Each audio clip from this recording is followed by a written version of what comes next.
आगे बढ़ते हैं। सुप्रीम कोर्ट से बुलडोजर कार्रवाई पर रोक के बावजूद बहराइच में तकरीबन 1 दर्जन घरों पर बुलडोजर की कार्रवाई की गई। मामले में निषाद पार्टी के अध्यक्ष संजय निषाद ने कहा कि अपराधियों पर कार्रवाई होनी चाहिए। जो अवैध घर या दुकान पर कोई कब्जा करके बैठा हो तो जरूर ही उस पर कार्रवाई होनी चाहिए। बेकसूरों पर कार्रवाई होना गलत है और यूपी में हमेशा अपराधियों पर ही कार्रवाई की गई है। वहीं तिरुपति बालाजी प्रसाद मामले में उन्होंने कहा कि प्रसाद के लिए टेंडर डाला जाए जिससे कि अशुद्धियां नहीं होंगी और लोगों का रोजगार भी बचा रहेगा और जो प्रसाद मामले में दोषी हो उस पर कार्रवाई होनी चाहिए।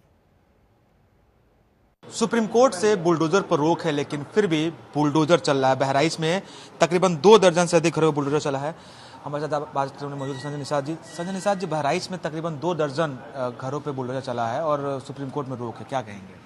नहीं, सुप्रीम कोर्ट में रोक नहीं है कि कोई माफिया हो, दहशतगर्द हो, किसी की ज़मीन अवैध कब्जा किया हो या सरकारी ज़मीन कब्जा किया हो उस पर खाली न कराया जाए, ऐसा कहा सुप्रीम कोर्ट ने। हम कह रहे हैं कि अननेसेसरी पहले भी नहीं चलता था, आज भी नहीं चलता।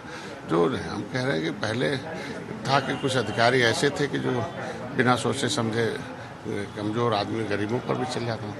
आज के दिन में हमारी सरकार ने तय किया, जनता को जो वादा किया है कि जनता में हम शांति देंगे, सुख देंगे, समृद्धि देंगे और दहशत मुक्त, माफिया मुक्त करेंगे और सरकारी ज़मीन पर अवैध कब्जा है, जितने लोग गरीबों की ज़मीन कब्जा उसको खाली करा उसे देंगे। तिरुपति मंदिर में प्रसाद विवाद हुआ था, उसके बाद से यूपी के लखनऊ में ही मनकामेश्वर मंदिर में एक नियम निकालती हैं दिव्यागिरी महाराज की अब जो प्रसाद आएंगे बाहर से चढ़ावे के लिए आएंगे। तो उन्होंने ये भी कहा कि भारत में जितने मंदिरें हैं ऐसी प्रथा लागू होना चाहिए कि जो भक्त हों घर से प्रसाद लेके आए, ड्राई फ्रूट्स चढ़ाएं।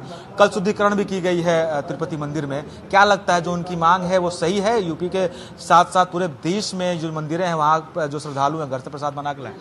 नहीं, अभी एक आदमी गलती करे तो सजा पूरे देशों को नहीं मिलनी चाहिए, क्योंकि इसमें तमाम लोगों के रोजगार जुड़े हुए हैं, तमाम लोगों के प्यार और स्नेह और सेवा जुड़े हुए हैं। कोई भी मिठाई बनाता है तो अगर भगवान को प्रसाद के रूप में बनाता है तो सेवा भाव से बनाता है। और कुछ ऐसे सिरफिरे हैं उनको सजा मिलनी चाहिए, कड़े कानून बने और कड़े कानून बनकर ये जो ठेके पट्टे वाला काम है बंद हो जाए। भाई जब हम कम पैसे में ठेका देंगे तो निश्चित रूप से गुणवत्ता होगा। तो मैं तो यही कहूँगा जितने ठेके हैं इस तरीके के, कोई भी ठेका हो जहाँ पैसे की गुणवत्ता का जहाँ नुकसान हो सकता है, स्टैंडर्ड सब स्टैंडर्ड हो सकता भी, वो अपने घर से पैसा लगाएगा नहीं।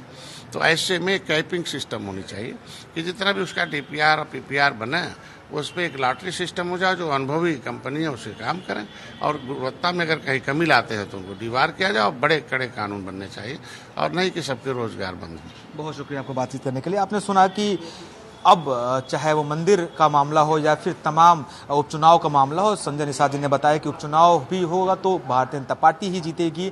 अगर मंदिर की बात की जाए, प्रसाद की विवाद की बात की जाए, तो उन्होंने कहा कि प्रसाद में जो घर से बनाने का है, जहाँ पे एक गलती कर रहा है तो सबके लिए रोजगार पर लात नहीं मानना चाहिए। तो देखने वाली बात होगी किस तरीके से देश में ये नियम लागू किया जाता है। कैमरामैन विनोद के साथ नंदन श्रीवास्तव, जनधन TV, लखनऊ।